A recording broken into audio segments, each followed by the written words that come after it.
Hello students, how are you all? All okay? Oh. आज क्या करेंगे हम? चैप्टर 15 कौन सा? मैं हूँ चार्ली चैपलिन, है ना?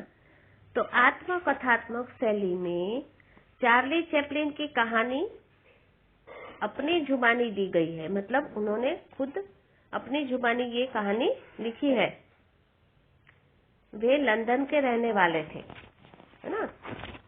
चलो, तो वो कहते हैं अभी, मेरा जन्म 16 अप्रैल 1889 को लंदन के ईस्ट लेन में हुआ। माँ बताती थी कि मेरी दुनिया हंसी खुशी से भरी थी। हम 3 कमरों वाले मकान में रहते थे। हर कमरा अच्छी तरह से सजा धजा था और मुझे बचपन की कई बातें आज भी याद है। मुझे स्मरण है, यानी याद है कि माँ मुझे और मेरे भाई सिडनी को हर रात आया के यहाँ छोड़कर थिएटर चली जाती थी और जब वे लौटती तो हमारी मेज पर स्वादिष्ट व्यंजन रख देती। वे हम दोनों भाइयों को बहुत प्यार करती थी। मुझे अपने पिता की याद नहीं है। माँ बताती थी कि हमारे पिताजी नेपोलियन की तरह दिखाई देते थे। उनकी आवाज भी रौबीली थी, पर वे पीते बहुत थे, इसलिए माँ उनसे अलग हो गई थी। मतलब शराब पीते थे, इसलिए माँ उनसे अलग रह रही थी और इनको भी साथ में ले आई थी। अचानक एक दिन कुछ घट गया। एक महिला के साथ वे सुबह घर से बाहर गई थी और जब लौटी तो काफी परेशान थी। उनकी आंखों में आंसू थे। माँ ने पिताजी पर मुकदमा दायर कर रखा था। केस चल रहा था उनका कोर्ट में डिवोर्स के लिए, क्योंकि वे हम लोगों के पालन पोषण का खर्च नहीं दे रहे थे, है ना?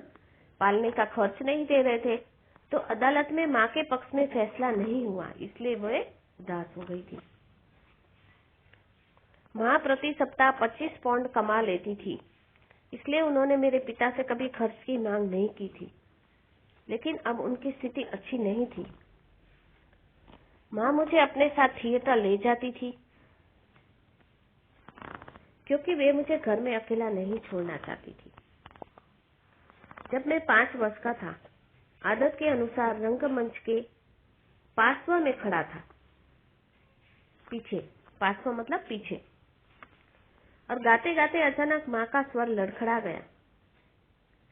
दर्शकों ने शोर मचाना शुरू कर दिया। मैं कुछ समझ नहीं पाया कि ये हल्ला क्यों हो रहा है, और बहुत शोर हो गया तो वहां से सब हट गए। माँ भी वहां से हट गई। अब मैनेजर परेशान हो गया, पर वह सूझबूझ वाला था। उसने मुझे कई बार माँ और उसके मित्रों के साथ अभिनय करते हुए देखा था और उसने माँ से कहा कि वे मुझे रंगमंच पर भेज दे। माँ इस बात से सहमत नहीं थी। इसी बीच मैनेजर ने मेरा हाथ पकड़ा और मंच पर लाकर खड़ा कर दिया। अब तो मुझे गाना ही था, कोई उपाय नहीं था। मैंने एक लोकप्रिय गीत गाना शुरू कर दिया और लोगों को बेहद पसंद आया, क्योंकि उसकी माँ जब गा रही थी ना, तो गाते गाते उनका स्वर लड़खड़ा गया था, तो सब चिल्लाने लगे, हल्ला करने लगे। तो माँ पीछे हट गई। तो मैनेजर को पता था कि मैं अच्छा गा लेता हूँ, तो उन्होंने मुझे लाकर खड़ा कर दिया और मैंने गाना शुरू किया।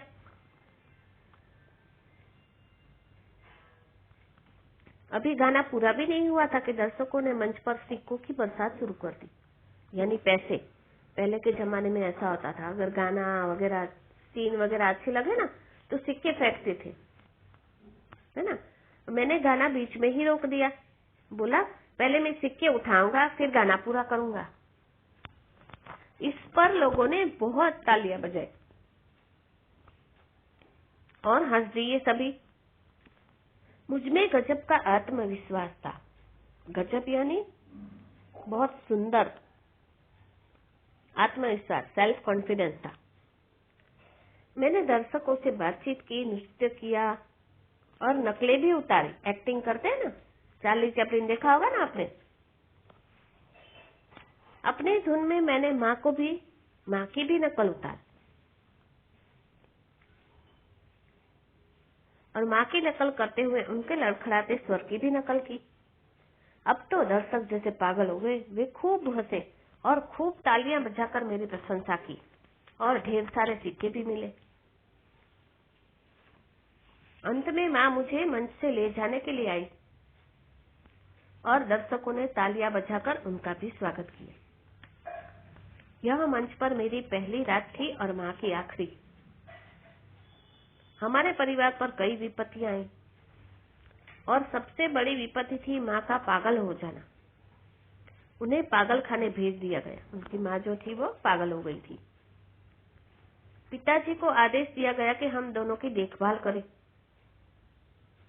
कुछ समय बाद माँ ठीक हो गई और वे हमें लेने आई। मैं जीवन यापन के लिए तरह तरह के काम करता था। मैंने अखबार बेचे, प्रेस में छपाई की, खिलौने बनवाए, पर अभिनेता बनने का लक्ष्य मैं नहीं भूला था। मैं समय निकालकर सज धज कर ब्लैकमोर की थिएटर कंपनी में काम की तलाश के लिए जरूर जाता।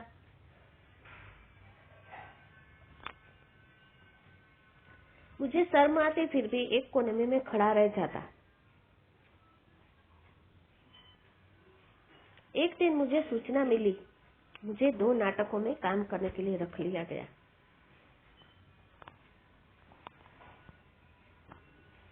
जिस रात वह प्रदर्शन शुरू हुआ था, मैं बेहद तनाव में था। विशाल मंच के पीछे मैं बेचैनी से चहलकदमी कर रहा था। संगीत शुरू हो गया, पर्दा उठा और मैं मंच पर था। आत्मविश्वास के साथ मैंने कंधे उचकाए, उंगलियां छिटकाई, आगे बढ़ा। फिर एक लटकते हुए झोले से मेरी बेल्ट फंस गई। उसे किसी तरह निकाला तो झोला तड़ से मेरे चेहरे पर लगा।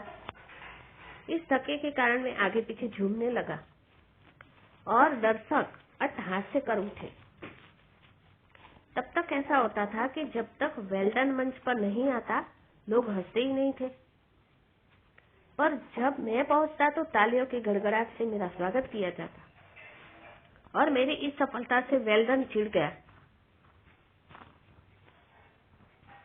एक दृश्य में उसे मुझे तमाचा मारना था। मारे कुटन के वह कभी कभी मुझे जोर से भी तमाचा मार देता था, पर मेरी सफलता से नाटक मंडली का प्रबंधक प्रसन्न था। वह अमेरिकी कंपनी का मैनेजर जब इंग्लैंड आया, उसे एक विदूषक की तलाश थी, यानी जोकर होता है ना, जो। वह मेरी कला से प्रभावित हुआ और मैं उनके साथ अमेरिका पहुंच गया और अमेरिका में एक फिल्मी कंपनी में काम करने का यह पहला अवसर मुझे मिला और मुझे 1 साल के लिए रखा गया करार करके। एक दिन मैं स्टूडियो में था, होटल का सेट लगा हुआ था। मुझसे कहा गया, विदूषक का अभिनय करना है, मेकअप कर लो। और मैंने खूब चौड़े पांचे वाली एक पतलून पहनी, सिर पर डर्बी हैट पहना, पैरों में बड़े बड़े जूते, नाक और ओठों के बीच एक छोटी सी मूंछ। पर मुझे पता नहीं था कि ये पात्र का चरित्र क्या है। मैंने फिल्मी कंपनी के निर्देशक को बताया कि मैं एक ऐसे व्यक्ति का अभिनय करूंगा जो आवारा है और भद्र भी। भद्र यानी शरीफ, कवि है और सपनों में खोया रहता है।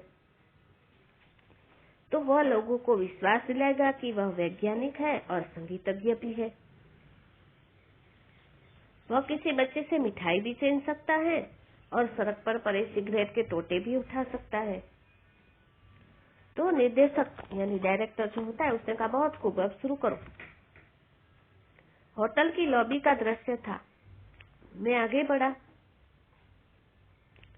एक महिला की टांग में मेरा पैर फंस गया, संतुलन बिगड़ा, टोप गिर गया मैंने महिला से माफी मांगी, टोप उठाया, आगे बढ़कर मुड़ा तो कुर्सी से टकराया। फिर मैं उठा, माफी मांगने लगा और उस दृश्य से रिहर्सल देखने वालों का हंसी के मारे बुरा हाल था। अन्य सेटों के लोग भी वहां आ पहुंचे और सब खिलखिलाकर हंस रहे थे। अब मैं सफलता की राह पर मजे से चल रहा था। मेरी फिल्में लोकप्रिय होने लगी और उन्हें बनाने वालों को आर्थिक लाभ मिलने लगा।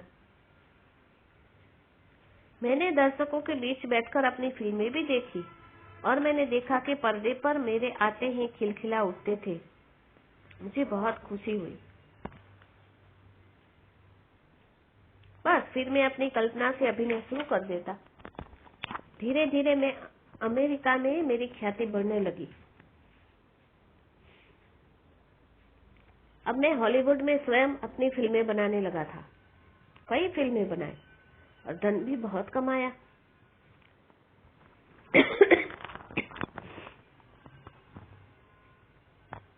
लंबे समय तक काम करने के कारण मैं थक तो गया ही था।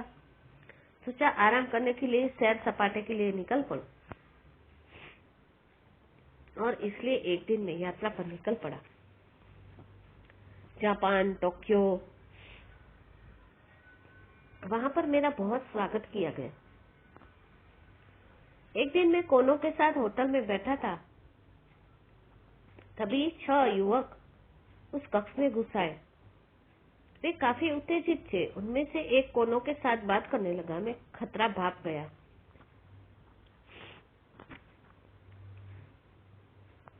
मैंने तुरंत कोट की जेब से हाथ डाला, मानो रिवॉल्वर निकाल रहा हूं। मैंने कोनो से पूछा, यह क्या कर रहा है? कोनो ने कहा, यह कह रहा है कि आपने इसके पूर्वजों का अपमान किया है। ये सब बेकार की बातें हैं। फिर रिवॉल्वर निकालने की मुद्रा में सिडनी से कहा, आओ बाहर चले और चलो तुम भी कार मंगवाओ। इसके बाद वे होटल से बाहर आ गए। अगले दिन इस घटना का रहस्य खुला। नौसेना के 6 कैडेटों ने प्रधानमंत्री के निवास स्थान पर घुसकर उनकी हत्या कर दी।